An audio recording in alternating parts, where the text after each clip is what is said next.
40 বছরের বেশি সময় ধরে তিল তিল করে টাকা জমিয়ে গড়েছেন অর্ধ কোটি টাকা। এর জন্য কত ত্যাগ স্বীকার করেছেন তার কোনো হিসেব নেই। কখনো নাস্তার খরচ বাঁচিয়েছেন, আবার কখনো গাড়ি ভাড়া বাঁচানোর জন্য হেঁটেছেন দীর্ঘ পথ।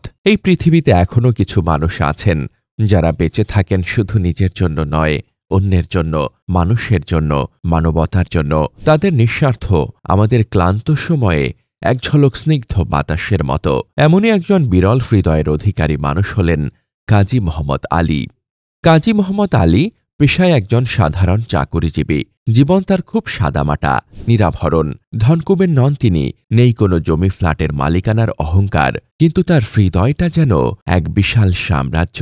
গত 4 দশকের বেশি সময় ধরে তিলে তিলে একটু একটু করে টিনের কৌটায় মাটির ব্যাংকে 10, 20, 50, 100 টাকা করে জমিয়ে যাওয়া সেই অর্থ যখন তিনি গুছিয়ে ফেলেন তখন তা পৌঁছে যায় অবিশ্বাস্য 50 লাখ টাকায়। ভাবা যায় এই বিপুল পরিমাণ অর্থ, যা একজন মধ্যবিত্ত মানুষের আজীবনের স্বপ্ন, যা দিয়ে হয়তো গড়ে তোলা যেত নিজের একটা স্বপ্নের বাড়ি, কেনা যেত একটি আরামদায়ক গাড়ি, কিংবা নিশ্চিত করা যেত পরিবারের আজীবনের আরাম আয়েশ। সেই সবটুকু অর্থ তিনি খরচ করেননি নিজের জন্য, বরং সেই পুরো অর্থটাই তিনি দান করে দিয়েছেন ক্যান্সার আক্রান্ত শিশুদের চিকিৎসার জন্য। নিজের সবটুকু দিয়ে অন্যের প্রাণ বাঁচাতে, ফুটফুটে শিশুদের মুখে হাসি ফোটাতে এগিয়ে আসা এ যেন এক রক্ত মাংসের জীবন্ত ফেরেশতা। তার এই দানশীলতার নজির যেন দাতা হাতেম তাইকেও ছাড়িয়ে যায়। 2022 সালে সোশ্যাল ইসলামী ব্যাংকে ওয়াকাফ হিসাব খুলে তিনি এই 50 লাখ টাকা রোগী কল্যাণ সমিতির নামে জমা রাখেন। এই দান এতটাই নিঃস্বার্থ যে কাজী আলী কিংবা তার পরিবার সেই মূল টাকা আর কোনো দিনও তুলতে পারবেন না। শুধু ব্যাংকের মুনাফাটুকুই যাবে শিশুদের চিকিৎসায়। এই দান শুধু টাকা নয়, এক জীবনের উৎসর্গ, এক গভীর মানবতাবোধের পরাকাষ্ঠা। আমার টাকায় যদি কোনো শিশু সুস্থ হয়ে পরিবারের কাছে ফিরে যায়, তাহলেই আমি নিজেকে ধন্য মনে করব। তার মুখে যখন এই কথাগুলো আমরা শুনি, তখন তা কেবল কয়েকটি বাক্য মনে হয় না, এ যেন এক হৃদয় কাঁপিয়ে দেওয়া অনুভূতি যা আমাদের গভীরভাবে স্পর্শ করে যায়। প্রতিটি শব্দে মিশে আছে এক অসীম বেদনা এবং মহৎ মানবিক দায়িত্ববোধের প্রতিচ্ছবি।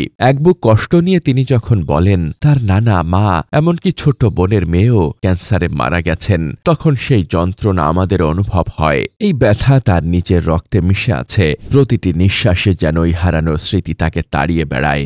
এই ভয়াবহ অভিজ্ঞতা থেকেই জন্ম নিয়েছে তার এই গভীর মানবিক দায়িত্ববোধ। তিনি খুব ভালো করেই জানেন ক্যান্সারের যন্ত্রণা কতটা নির্মম, কতটা অসহনীয়। আর তাই এই যন্ত্রণার হাত থেকে একটি শিশুর মুক্তি তার কাছে নিজের জীবনের সার্থকতা। যখন পরিবারের কাছে তিনি এই সিদ্ধান্তের কথা জানান, তখন সবাই হতবাক হয়ে যান। কারণ মধ্যবিত্ত পরিবারের জন্য 50 লাখ টাকা মানে এক বিশাল স্বপ্ন, এক সোনালী ভবিষ্যৎ। কিন্তু তিনি জানেন একটা শিশু যখন ক্যান্সারে ভোগে তখন গোটা পরিবার ভেঙে পড়ে। অনেক সময় কেবল অর্থের অভাবে ছোট্ট শিশুটা মৃত্যুর মুখে ঢলে পড়ে। তাই তিনি চান তার টাকায় যদি কোনো মা বাবা তাদের সন্তানকে ফিরে পায়, তাহলেই তার জীবন সাধনা সফল। এই অনুভূতি তাকে পরিচালিত করেছে এই মহৎ দান করার জন্য। অন্যদিকে আমাদের সমাজে অনেক ধনী ব্যক্তি আছেন, রাজনীতিবিদ, শিল্পপতি, যারা কোটি কোটি টাকা বিদেশে পাচার করেন, বিলাসবহুল জীবনে মত্ত থাকেন। অথচ তাদের মধ্যে কজন এমন নিঃস্বার্থভাবে মানুষের পাশে দাঁড়ান? তাদের কজন নিজের ভোগ বিলাস ছেড়ে মানবতার কল্যাণে এগিয়ে আসেন? কাজী মোহাম্মদ আলীর মতো মানুষ তাদের জন্য এক জীবন্ত লজ্জা। এই মানুষটা প্রমাণ করে দিয়েছেন অঢেল টাকা থাকলেই মহান হওয়া যায় না। মহান হতে লাগে মন, লাগে মমতা, লাগে মানুষের জন্য ভালোবাসা।